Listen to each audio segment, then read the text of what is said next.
नमस्कार, उत्तराखंड की खबरों के साथ मैं हूं मनोज मानस। खबरों का रुख करेंगे उससे पहले आपको दिखाएंगे इस वक्त की अहम हेडलाइंस। राष्ट्रीय ध्वज स्मारक का लोकार्पण कार्यक्रम, सीएम धामी ने किया राष्ट्रीय ध्वज स्मारक का लोकार्पण।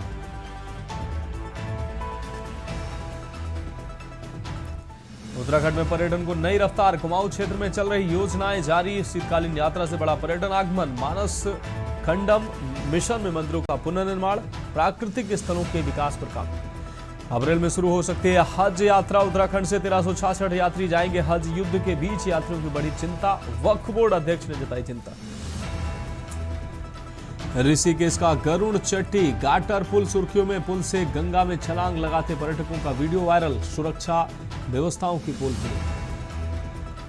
कंकर खाता गांव के पास हमला, आधा दर्जन युवकों ने की मारपीट। महिला से सोने की चैन और आभूषण लूटे। स्टोर मचाने पर ग्रामीण मौके पर पहुंचे। सिद्धार्थगंज में गैस सिलेंडर की होम डिलीवरी हुई। दुरूह सिलेंडर के लिए हलकान हो रहे गैस उपभोक्ता। इंडियन एजेंसी पर लगातार लग रही लंबी लाइन। आप देख रहे हैं के न्यूज, खबरों का सारथी। और अब खबरें विस्तार से। हम खबर देहरादून से, जहां फायरिंग की घटना पर सीएम धामी नाराज दिखे हैं। Deputy excise inspector Soban Singh suspend किए गए हैं। राजपुर थाने की कुठाल चौकी इंचार्ज अशोक भी सस्पेंड किए गए हैं। झगड़े में रिटायर्ड ब्रिगेडियर की हुई थी मौत। नाइट क्लब में शराब पीने के बाद भिड़े थे दो गुट। मुख्यमंत्री धामी इस घटना पर नाराज दिखे हैं। झगड़े में रिटायर्ड ब्रिगेडियर की मौत हुई थी। देहरादून से खबर, फायरिंग की घटना पर सीएम धामी नाराज। Deputy excise inspector Soban Singh suspend किए गए। राजपुर थाने की कुठाल चौकी इंचार्ज अशोक भी सस्पेंड किए गए हैं। झगड़े में रिटायर्ड ब्रिगेडियर की हुई थी मौत। के न्यूज ने इस खबर को प्रमुखता से दिखाया था। देहरादून से खबर, फायरिंग की घटना पर सीएम धामी ने नाराजगी जताई।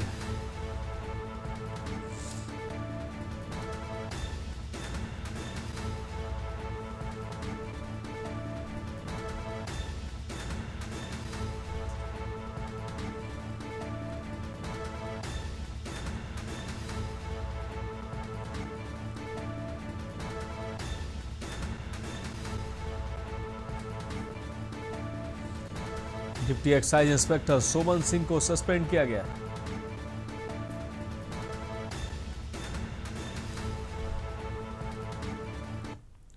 अगली खबर देहरादून से, जहां चारधाम यात्रा 2026 के लिए स्वास्थ्य विभाग ने व्यापक तैयारियां की हैं। यात्रा मार्गों और ट्रांजिट कैंपों में चिकित्सा व्यवस्था को अंतिम रूप दिया जा रहा है।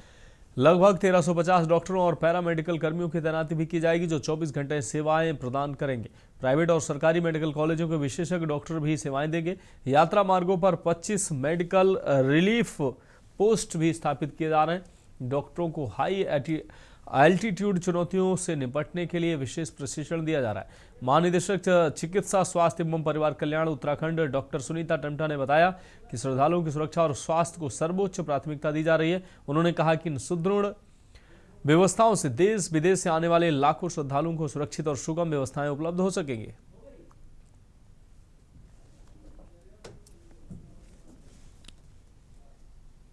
अभी चारधाम यात्रा हमारी शुरू होने वाली है 19 तारीख से।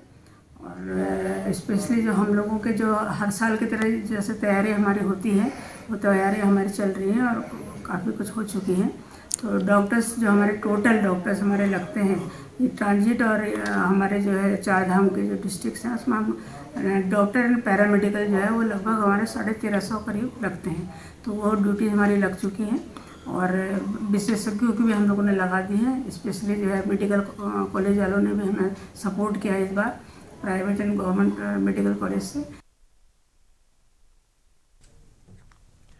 अब बढ़ेंगे अगली खबर की ओर। खबर काशीपुर से, जहां राजकीय चिकित्सालय में हज यात्रियों का विशेष स्वास्थ्य शिविर आयोजित किया गया है, जहां उत्तराखंड सरकार के निर्देश पर मुफ्त टीकाकरण और स्वास्थ्य जांच की सुविधा दी गई है।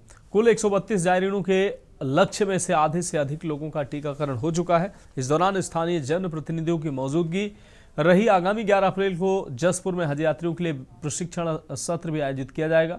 आपको बता दें कि कुल 132 हज यात्रियों के टीकाकरण का लक्ष्य रखा गया, जिसमें से आधे से अधिक मुसाफिरों ने हज आपको बता दें मुसाफिरों ने अपना सुरक्षा कवच ले लिया है। इस मौके पर सियासत के दिग्गज भी पीछे नहीं रहे।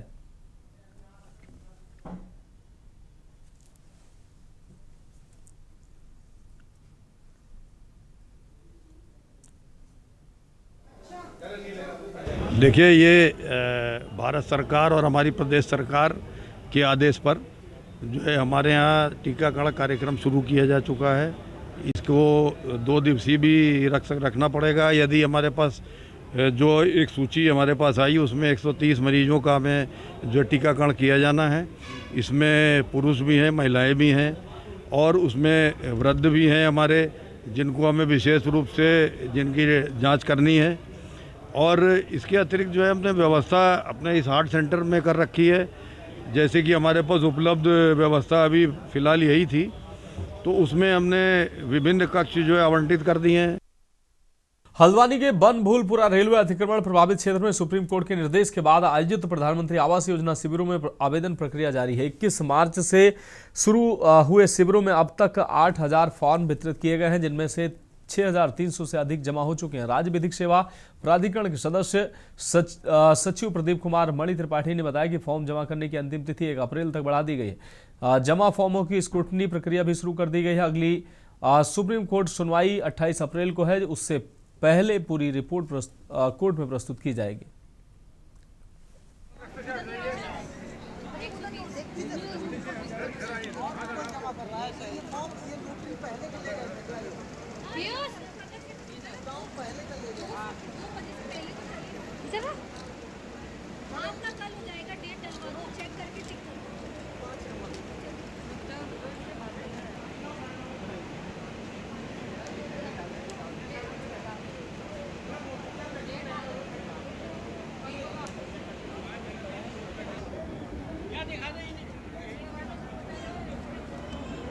समय 3 साढ़े 3 बजे हैं और लगभग 6300 फॉर्म जमा हो गए हैं, जो कि उम्मीद से बहुत ज़्यादा हैं।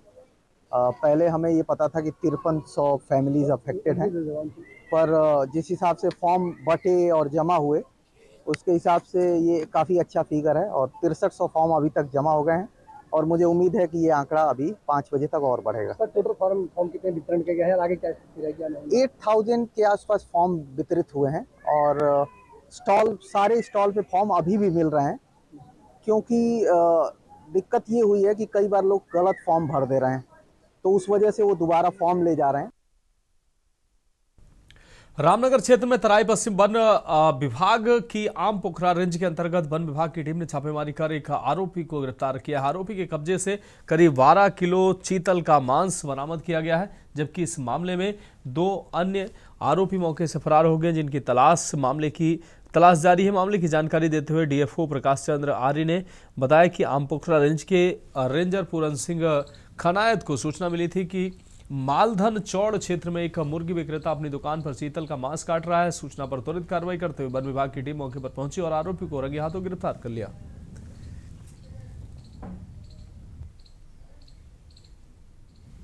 अभी हमारे आम पोखरा रेंज में ये मालधन के पास एक संजय कुमार था, उनको पकड़ा गया। उसके साथ में चीतल का मांस बरामद हुआ है। तो उसमें ये पता चला है कि उसको कोई और लोग 2 लोग उसको लेकर के आए थे उसको, और उससे वो क्योंकि वो मुर्गे बेचने का काम करता है, तो उसको काटने के लिए उसको देके गए थे। तो उसमें उसकी अरेस्टिंग हो गई है। बाकी 2 लोग जो हैं उनको भी उनकी तलाश में भी दबिश दे रहे हैं और वो लोग भी पकड़े जाएंगे और जो भी वाइल्ड लाइफ एक्ट के तहत जो भी विधिक कार्रवाई होगी वो करने की तैयारी की जा रही है। अगली खबर नैनीताल से, जहां कुमाऊं विश्वविद्यालय में अखिल भारतीय विद्यार्थी परिषद ने आपको बता दें बीएससी 5th सेमेस्टर में और बीकॉम 3rd सेमेस्टर के बैक परीक्षाफल में सुधार के लिए धरना प्रदर्शन किया है। आपको बता दें एबीवीपी का कहना है कि 2025-26 के सेमेस्टर में बीएससी जूलॉजी और बीकॉम 3th सेमेस्टर में कई छात्रों के परिणाम खराब आए हैं और छात्रों का भविष्य प्रभावित हो सकता है। कुलपति डीएस रावत ने कहा कि छात्रों के हित में री एग्जाम कराने का निर्णय लिया गया है। उन्होंने ये भी बताया कि पीएचडी प्रवेश परीक्षा आयोजित की जाएगी और यदि सीट खाली रहती है तो उसे भरने के लिए शासन स्तर पर चर्चा की जाएगी। कि आज हम विभिन्न मांगों को लेकर के आज कुमाऊं यूनिवर्सिटी नैनीताल उपस्थित हुए हैं, क्योंकि बहुत लंबे समय से कुमाऊं यूनिवर्सिटी में अनेकों अनियमितताएं देखने को मिल रही हैं, जिसमें अभी 5th सेमेस्टर में बहुत सारे छात्राओं और छात्रों की एक साथ बैक लगा दी गई, जो इससे पहले के विगत 4 सेमेस्टर में एक में भी उनकी किसी में भी बैक नहीं थी। इससे पहले भी ये मुद्दा कई बार आया है। साथ ही समर्थ पोर्टल को लेकर के हम कई बार यहाँ पर उपस्थित हुए हैं। मुझे लगता है कि अभी के समय में समर्थ पोर्टल के बराबर कोई असमर्थ पोर्टल नहीं है। एक जियोलॉजी का एक पेपर है, एक कॉमर्स का पेपर है कि जिसमें फेल परसेंटेज ज़्यादा है। फेल परसेंटेज ज़्यादा क्या है कि आई थिंक जियोलॉजी में 36 या 37% बच्चे फेल हैं। एंड रिजल्ट निकालने से पहले हम आजकल कंप्लीट एनालिसिस करते हैं रिजल्ट का, और ये ऐसा नहीं कि बच्चे हमारे पास आए तो हमको पता ही नहीं था कि ऐसा हुआ है, हमको पता था। तो रिजल्ट डिक्लेयर करने से पहले हमने एक, जैसा आपको पता है, इस बार हमने 258 रिजल्ट एक ही दिन में निकाले थे। एंड रिजल्ट कुछ डिले इसलिए किया हमने क्योंकि ये इस तरह के जो स्टैटिस्टिक्स है उसको हम ठीक कर रहे थे। हल्द्वानी में प्रशासन ने बड़ी कार्रवाई करते हुए हाई ड्रिल विभाग के काठ गोदाम स्थित सेकेंडरी वर्क डिवीजन कार्यालय में छापेमारी की है। आपको बता दें, सिटी मजिस्ट्रेट एपी वाजपेयी के नेतृत्व में इस कार्रवाई के दौरान कार्यालय सहायक दीपक बोरा कार्यालय में नशे की हालत में पाए गए। कार्यालय सहायक के शराब पीकर दफ्तर आने की शिकायत प्रशासन को मिली थी। शिकायत की पुष्टि के लिए सिटी मजिस्ट्रेट ने टीम के साथ अचानक छापा मारा, जहां दीपक बोरा नशे की हालत में मौजूद मिले। मौके पर सिटी मजिस्ट्रेट ने उन्हें कड़ी फटकार लगाई और तत्काल प्रभाव से निलंबित करने के निर्देश दिए।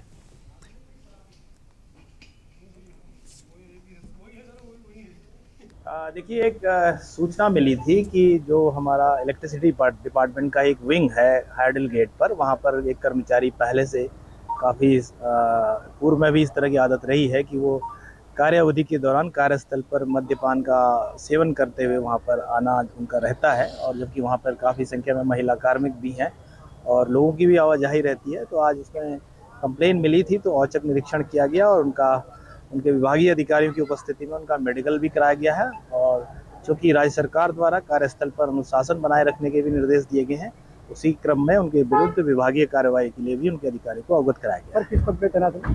ये कार्यालय सहायक के पद पर वहाँ पर कार्यरत है। ठीक है, धन्यवाद। अब बढ़ेंगे अगली खबर की ओर। हल्द्वानी में ADG law and order B Murugesan ने दौरा कर कानून व्यवस्था की स्थिति का जायजा लिया। इस दौरान उन्होंने नैनीताल और उधम सिंह नगर जिलों के अधिकारियों के साथ बैठक कर अपराध की स्थिति पर विस्तार से चर्चा की। बैठक में एडीजी ने बढ़ते अपराधों पर चिंता जताते हुए अधिकारियों को निर्देश दिए हैं कि अपराधों पर प्रभावी नियंत्रण स्थापित किया जाए और दोषियों के खिलाफ बड़ी और कड़ी कार्रवाई सुनिश्चित की जाए।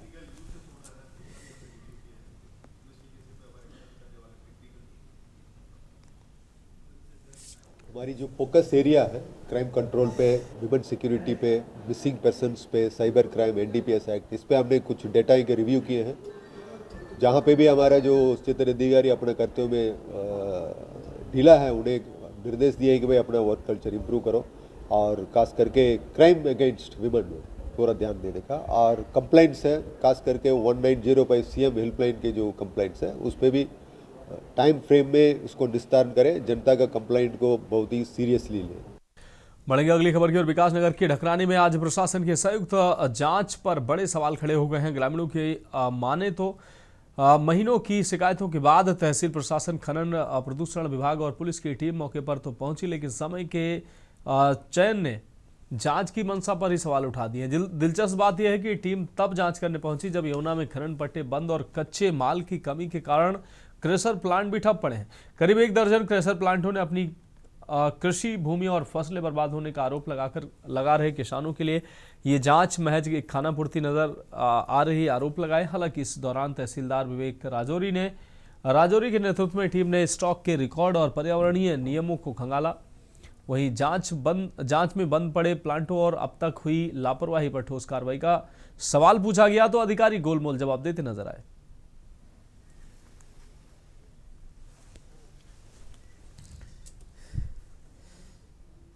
देखिए, लगातार ग्रामीणों की शिकायतें प्राप्त हो रही थी कि जो यहाँ स्टोन क्रशर है, इनसे पॉल्यूशन वगैरह लगातार बढ़ रहा है तथा उनके द्वारा जो है इसमें खनन की भी शिकायतें की जा रही थी, जिसके क्रम में आज जो है जिला खान अधिकारी और हमारे यहाँ से राजस्व की टीम हो गई और पॉल्यूशन से भी अधिकारी आए हैं, जो ढकरानी में स्थित और लगभग विकास नगर क्षेत्र में स्थित जो है सभी स्टोन क्रशर की जाँच करते हैं।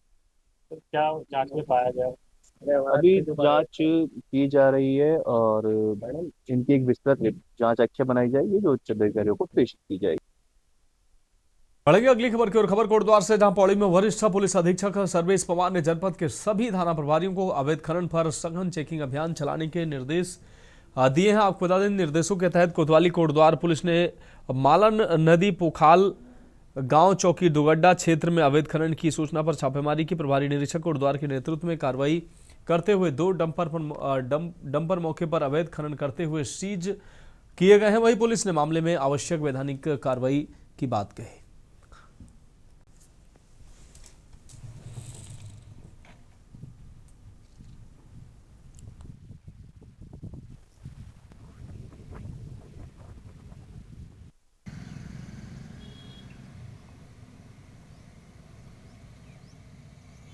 देखिए, जो पुलिस को सूचना मिली थी, इसमें बोखाल में दुगड्डा क्षेत्र में पड़ता है, इसमें 2 खनन जो थे वो अवैध रूप से इसमें खनन सामग्री जा रखी थी, जिसको पुलिस द्वारा चेक करने पे पाया गया और उनको सीज करते हुए रिपोर्ट संबंधित अधिकारी जो हमारे SDM साहब हैं उनको प्रेषित की गई। फिलहाल खबरों में वक्त एक ब्रेक का है, जल्द हाजिर होंगे।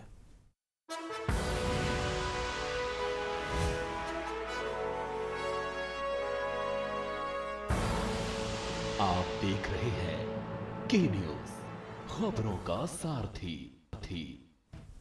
ब्रेक के बाद उत्तराखंड की खबरों में एक बार फिर आपका स्वागत है। बात करेंगे अगली खबर का। हल्द्वानी से अहम खबर है, जहां काठगोदाम में नगर निगम की मंगलवार को हुई बोर्ड बैठक में 14 प्रस्ताव पास किए गए हैं, लेकिन LPG गैस की किल्लत को लेकर पार्षदों ने जमकर हंगामा किया। पार्षदों का कहना था कि जनता सुबह से शाम तक लाइन में लगी रहती है, फिर भी गैस नहीं मिल रही है। खाद्य पूर्ति विभाग के अधिकारी और गैस एजेंसी संचालक भी विरोध का सामना करते दिखे।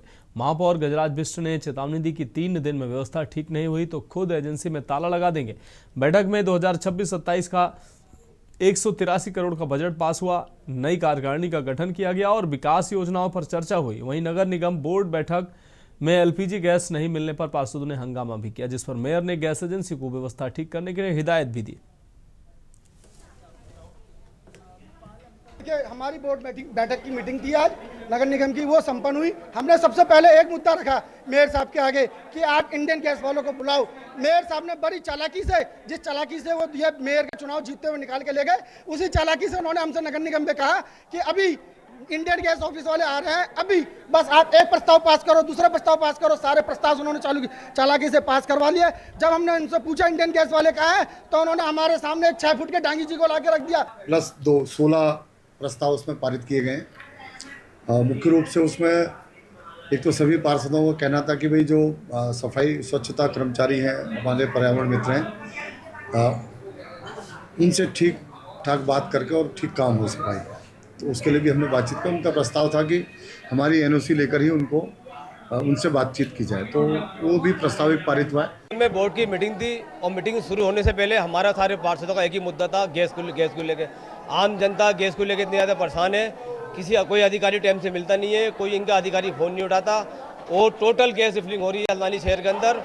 टोटल बुरा हाल है, आम पब्लिक बहाल है, गैस के लिए भागी फिर रही है, सुबह से लाइन लगा रही है, लोगों को बुरा हाल है। और हमने अपनी बोर्ड की मीटिंग में आज हमने मेयर साहब से बोर्ड की मीटिंग होने पहले मुद्दा हमारा ये था कि गैस की व्यवस्था क्या है।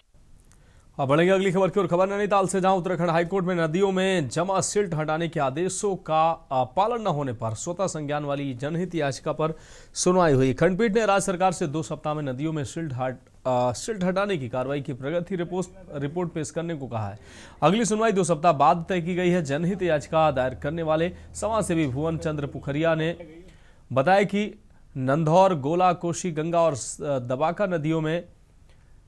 दाबका नदियों में भू कटाव और बाढ़ के कारण मुहाने अवरुद्ध हो रहे हैं, जिससे आबादी क्षेत्रों में जलभराव और भू कटाव की समस्या बढ़ रही है। सबसे बड़ी बात यह है कि 2 पूर्व के आदेश PIL 4748 और PIL 127 के आदेशों में स्पष्ट लिखा हुआ है राज्य सरकार को कि आप उत्तराखंड राज्य के आरक्षित वन क्षेत्र की नदियों में जमा डिसिल्टिंग मलबा RBM को रिवर ड्रेजिंग नीति के तहत अपने संसाधनों से, अपने विभागों से हटवाएं। तो उसका पालन नहीं, शिकायत चीफ जस्टिस की, तो उसका स्वतः संज्ञान लिया गया। पर जो है आज सुनवाई हुई पर माननीय न्यायालय ने कहा कि राज्य सरकार अभी तक की प्रगति रिपोर्ट क्या तुमने किया, क्योंकि एफिडेविट को दिए तो मैंने उसका विरोध किया, ऐसे कहा ये फॉल्स एफिडेविट है, ये केवल कागजी आंकड़ों में है, जमीनी स्तर पर हकीकत कुछ और है। अगर इनने 2 साल पहले काम किया होता तो 2024-25 में इतना बड़ा नुकसान उत्तराखंड में कैसे होगी। देहरादून में प्रशिक्षण महाअभियान के तहत आयोजित कार्यक्रम में गणेश जोशी ने कार्यकर्ताओं को सरकार की जन कल्याणकारी योजनाओं की जानकारी दी। उन्होंने डबल इंजन सरकार के नेतृत्व में प्रदेश में विकास कार्य तेजी से हो रहे हैं और योजना तिथि तक पहुंचाना प्राथमिकता है। साथ ही कार्यकर्ताओं से घर घर जाकर योजनाओं का ऐलान किया।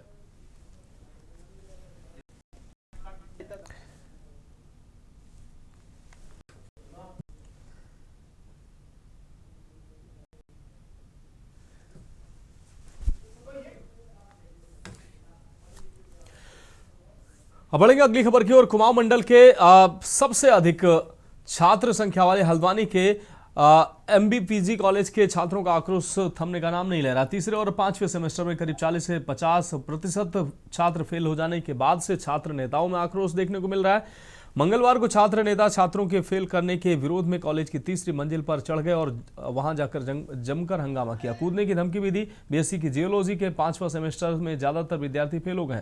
परीक्षा परिणाम देखकर छात्र भड़क गए। जिन विषयों में अच्छे नंबर मिलने की उम्मीद थी उनमें 0 मिला है। ऐसे में विद्यार्थियों ने परीक्षा कॉपियों की दोबारा जांच की मांग की है। जैसा कि हमने प्राचार्य महोदय, कुलपति महोदय दोनों को ज्ञापन दे चुके हैं। इस कर दिया है, इतने बच्चों में 0 अंक दे रखे हैं, जबकि उन्होंने प्रैक्टिकल उन्होंने सब जमा कर रखा है। जब थ्योरी पेपर में भी सब है, उसके बावजूद भी कॉलेज प्रशासन ने, कुमाऊं विश्वविद्यालय ने उन्हें 0 अंक दे रखा है। ये किस उसमें काम कर रहे हैं, किस नशे में काम कर रहे हैं। जो अभी प्रिंसिपल कुमाऊं यूनिवर्सिटी ने घोषित किया है उसमें BSc के जूलॉजी डिपार्टमेंट के जूलॉजी सब्जेक्ट के बच्चे और BCom के इनकम टैक्स के बच्चे, बहुत से बच्चे फेल हो रखे हैं। एक ही क्लास में जहां 60-70 बच्चे फेल हो जा रहे हैं और उन्हीं बच्चों के जो रिजल्ट आ रहे हैं वो बाकी जो मेन सब्जेक्ट है उनके A+ सब्जेक्ट सब में A+ ग्रेड से बच्चे पास हो रहे हैं, लेकिन जो माइनर सब्जेक्ट है और एक जूलॉजी सब्जेक्ट है उससे बच्चे हद से ज्यादा फेल हो रखे हैं। सबसे ज्यादा यहाँ पे छात्रों की बैक आई है और सबसे ज्यादा सब्जेक्ट यहाँ पे जूलॉजी का देखा जा रहा है, जिसमें जैसे किसी क्लास में 1200 से 1300 छात्र हैं तो उसमें 750 से 800 छात्रों की लगभग बैक आई हुई है। उसमें कॉलेज, मैं यह बोलना चाहूँगा कॉलेज प्रशासन से और कुमाऊं विश्वविद्यालय से मैं इतना बोलना चाहूँगा कि इन छात्राओं की कॉपी का दोबारा मूल्यांकन किया जाए। दिया गया है किस मुद्दे पे करा है। 40% छात्र हमारे फेल है, जो कि हर विषय में फेल है। हमने हजारों ज्ञापन प्रिंसिपल सर को दे दिए, प्रिंसिपल सर ने उसका कोई रिस्पांस नहीं दिया। हम कुमाऊं यूनिवर्सिटी भी गए, वहाँ जल्दीबाजी कॉपी चेक करने के चक्कर में हमने कहा जल्द से जल्द कॉपी चेक होनी चाहिए। जल्दीबाजी कॉपी चेक करने के चक्कर में कॉलेज प्रशासन कुमाऊं यूनिवर्सिटी ने बच्चों को जल्दबाजी अंधाधुंध कॉपी चेक करके फेल कर दिया गया है। आज मेहुल शाह नाम का एक छात्र प्रतिनिधि है जिन्होंने मुझे लिख के दिया कि आज हम धरने में बैठ रहे हैं, तो मैंने उस लेटर को अग्रसारित करके कुमाऊं विश्वविद्यालय का जो शिविर कार्यालय है हमारे महाविद्यालय में उनको दिया। मैंने कहा एक कवरिंग लेटर के साथ इसको संबंधित को या वाइस चांसलर या परीक्षा नियंत्रक कुमाऊं विश्वविद्यालय नैनीताल को प्रेषित करें कि हमारे वहाँ के छात्रों की ये डिमांड है। फिलहाल उत्तराखंड की खबरों में अभी के लिए मेरे साथ इतना ही। मुझे दीजिए इजाजत और आप देखिए के न्यूज इंडिया का विशेष कार्यक्रम मंथन हमारे प्रधान संपादक दुर्गेन्द्र चौहान जी के साथ।